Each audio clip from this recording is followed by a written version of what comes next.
Olá amigos do canal Aprendendo sobre Mediunidade. Neste vídeo nós vamos falar sobre vícios da comunicação. Sabe quando a gente é médium e tem aquela comunicação que sempre fala a mesma coisa no início, ou boceja, ou dá uma tosse, tem um tique? Nós vamos falar sobre esses vícios.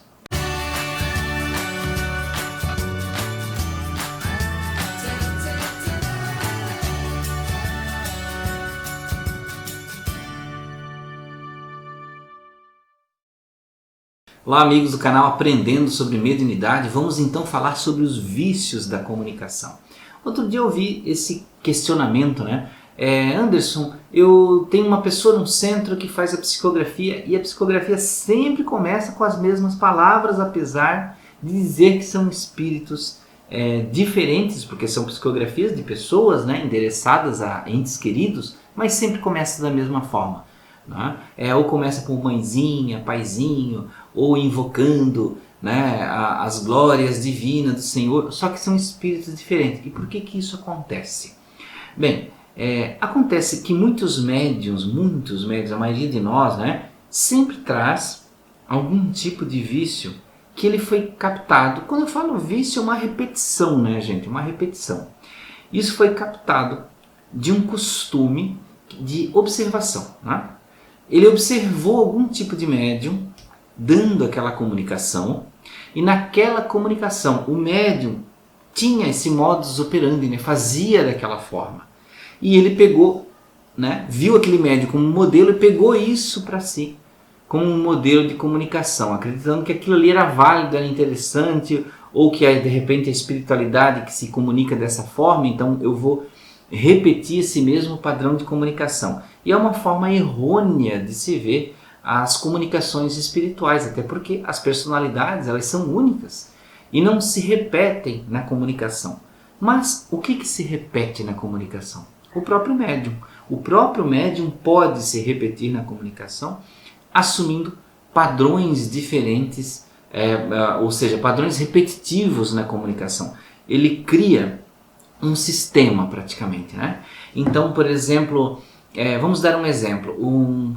Ele achou bonito um dia vendo uma comunicação mediúnica, ouviu em um livro ou coisa do tipo, um bom médium dizendo assim, sobre as bênçãos do Senhor, abrimos esta reunião mediúnica. E aí o que ele faz? Ele vai repetir aquele padrão, a não ser quando ele nunca viu isso em lugar nenhum. Nunca viu em lugar nenhum, pode ser a própria personalidade então do espírito, aí se assume que possa ser isso. Mas se ele nunca viu em nenhum lugar, é uma coisa que o médium tem que pensar, entende? O médium tem que pensar sobre isso, de filtrar ao máximo para que a comunicação tenha a sua personalidade. Então se ele sabe que nunca viu e acontece, então é a personalidade do espírito. Agora, se ele vê que espíritos diferentes começam a mensagem da mesma forma, clichê. Clichê, um clichê mental, um clichê espiritual em relação à comunicação mediúnica. Mesma forma, uma questão de psicografia. Eu fui num médium e toda a carta psicografada, como foi o caso relatado, toda a carta psicografada que o médium dava, dizendo que era filhos de mães que estavam ali, filhos desencarnados, ele começava sempre mãezinha e paizinho. Então provavelmente ele viu isso e achou muito bonito em alguma carta que marcou ele, coisa do tipo, e aí trouxe isso como um referencial de reverência, de amor, de carinho, mas que de certa forma despersonaliza, ou melhor, eu não sei nem o que dizer, se personaliza ou se despersonaliza, mas na verdade tira a personalidade do espírito original e coloca o que o Divaldo Franco gosta muito de usar esse termo, as tintas do próprio médium na comunicação, que é aí o que nós chamamos tecnicamente na doutrina espírita de animismo. Nós colocamos parte da nossa própria alma na comunicação. Mas aí o médium está mentindo, então? Não necessariamente mentindo, mas ele está com um vício da comunicação, ele está refletindo uma repetição desnecessária por falta de conhecimento ou até por falta de vontade de corrigir isso. Porque muitos médiums às vezes estão tanto tempo ali no centro espírita, dando comunicações, já estão num piloto automático de fazer as coisas e não estão preocupados em estudar, mudar, avaliar e acabam por repetir os padrões. Assim como os vícios de palavras, os médiuns podem ter vícios de certos comportamentos, né? De, por exemplo, o espírito vai se comunicar, sempre bate na mesa, ou ele sempre tem o mesmo tipo de tremedeira na hora que vai ter a comunicação, né? Aquilo é repetitivo entre as diferentes comunicações. Ou ele gosta de sempre gritar, bater, falar a mesma palavra, né? Ou ele relata os mesmos tipos de sintomas em todas as comunicações. Ah, estou com uma dor na minha cabeça. E toda a comunicação espírita que se comunica através dele relata que está com uma dor na cabeça. Tá? Então, as comunicações que são dadas nos centros são diversas, são personalidades diferentes. E nós não podemos permitir, por desconhecimento ou falta de vontade de se aplicar no trabalho, que isso fique se repetindo, porque aí até os colegas que estão próximos de nós vão dizer, ah, meu Deus, mas aquele está com tamanho animismo, aquele irmãozinho ali, e ele não se corrige nas comunicações. É claro que a gente não vai usar de uma crítica ácida em cima dos irmãos que estão com esse problema, mas chamar um canto, né? E dizer, meu irmão, quero te ajudar e tal, vamos falar sobre as suas comunicações. E o médium que tem essas problemáticas, e se ele é um médium espírita mesmo, e se ele estuda e entende a doutrina, ele tem que pensar, opa, não vou me melindrar com os comentários do irmão, vou fazer primeira coisa, uma autoanálise. Vou pensar sobre o que ele falou. E aí depois eu posso conversar com ele, olha, eu acho que não é o que você está dizendo.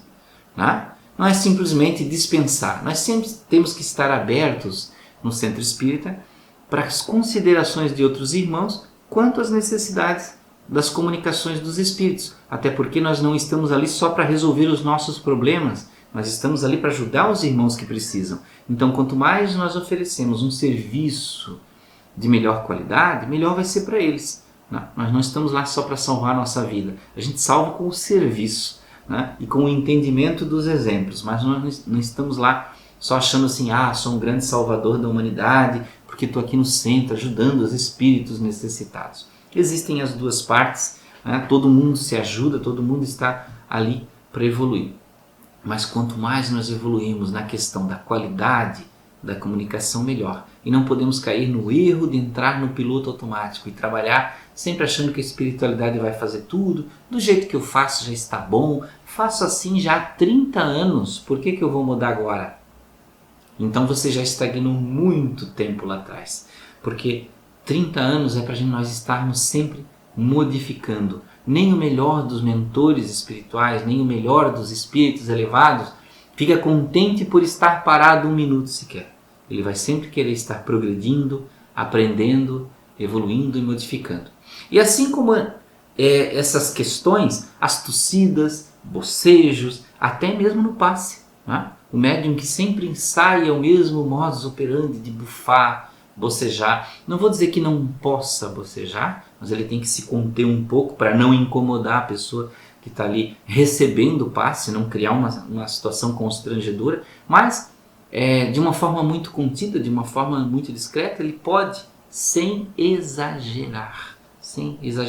Até porque o bocejo também é uma movimentação da energia que ocorre pelo nosso corpo e reflete isso no nosso organismo. Então, o nosso oxigênio ele vai digamos assim, circulando e nós bocejamos por causa disso. Mas não quer dizer que você vai bocejar em cima da pessoa, ficar bufando em cima da pessoa e criar até um constrangimento e a pessoa vai dizer assim, eu nunca mais vou naquele centro tomar passe porque o médium fica baforando em cima de mim. Você não vai curar a pessoa baforando. Mas veja, são muitas coisas que a gente pode pensar e analisar em questão de melhora. Por exemplo, muitos médiums acreditam que só vão trabalhar bem no centro se estiverem com um jaleco branco. Né? Aquele jaleco como pessoa que trabalha na farmácia ou como médico, né? Parece um jaleco de professor também, né? Então as pessoas querem de certa forma transparecer a pureza que eles tanto desejam vestindo branco, né? Então aí só fazem a reunião se todo mundo estiver de branco. Isso é mais um clichê nosso. Nós temos sim que nos organizar. É muito legal estar organizado no centro, ter uma camiseta, uma roupa específica, mas não levar isso para o campo da mistificação. Tá? Porque se nós fôssemos falar em questão de pureza, eu tenho comigo um dito, eu sempre falo isso.